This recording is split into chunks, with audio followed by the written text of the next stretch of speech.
তো আজকে ভাবলাম কি একটু পুঁই শাক চিংড়ি দিয়ে রান্না করি।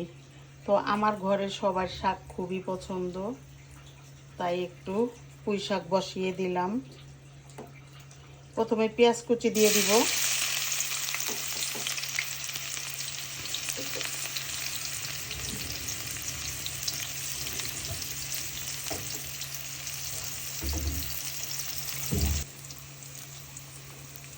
পরিমাণ মতো লবণ দিয়ে দিব,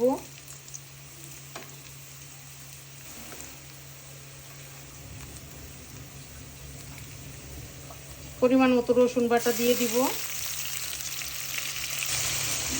কিছু কাঁচামরিচ অ্যাড করে নিব,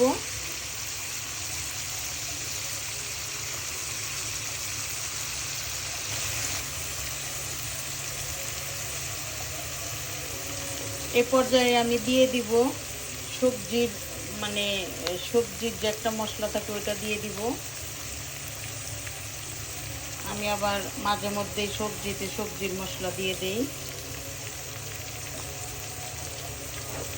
মশলা কষানোর জন্য একটু পানি দিয়ে দিব,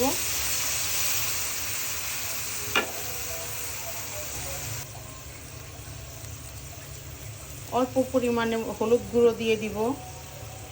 সবজির মশলাটা দিলে হলুদের কালার চলে আসে, মরিচ গুঁড়ো তো দিবই না, হলুদ গুঁড়ো দিয়ে দিলাম। ধুয়ে রাখা চিংড়ি মাছগুলো দিয়ে দিব। চিংড়িগুলো বড়, তাই আমি মাঝখানে ফালি করে দিলাম। ছোট চিংড়ি তো এখন পাওয়াই যায় না, ছোট চিংড়ি আর বড় চিংড়ি একই দাম। এখন আমি মশলা 2-4 মিনিট কষিয়ে নিব। এই তো আমার চিংড়ি মাছ কষানো কমপ্লিট। এখন আমি শাক দিয়ে দিব।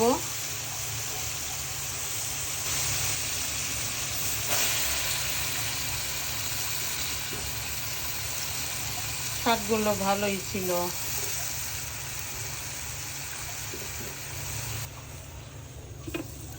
দুই 4 মিনিট ঢেকে আমি একটু কষিয়ে নিব শাকগুলো। বন্ধুরা দেখো, শাকের পানি শেষের দিকে। এখন আমি অল্প পরিমাণে একটু ঝোল দিয়ে দিব।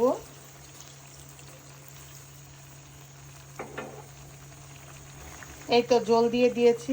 এখন আমি 5-7 মিনিট ঢেকে রান্না করে নিব।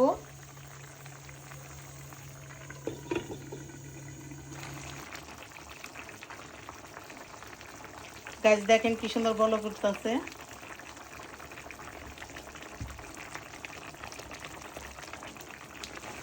আমি সব সময় শাক যখনই রান্না করি, পুঁই শাক, সাথে আমি 1-2টা আলু দিবই। শাকটায় যখনই আলু দেওয়া হয় তখনই দেখা যায় কি শাকের ঝোলটা একটু আঠালো আঠালো হয়ে যায়। তার জন্য আমি 1টা থেকে 2টা আলু দিবই শাকে। তো কে কোথা থেকে দেখছেন আমাকে অবশ্যই একটু কমেন্ট করে জানাবেন। তো আমার এই শাকের রেসিপি যদি আপনাদের ভালো লেগে থাকে তাহলে অবশ্যই আমাকে লাইক, কমেন্ট, শেয়ার করবেন। আমার পেজকে ফলো করবেন, আমার ইউটিউব চ্যানেলকে সাবস্ক্রাইব করবেন। সবাই আমাকে একটু সাপোর্ট করবেন। সবাই সুস্থ থাকেন, ভালো থাকেন। আল্লাহ হাফেজ, আসসালামু আলাইকুম।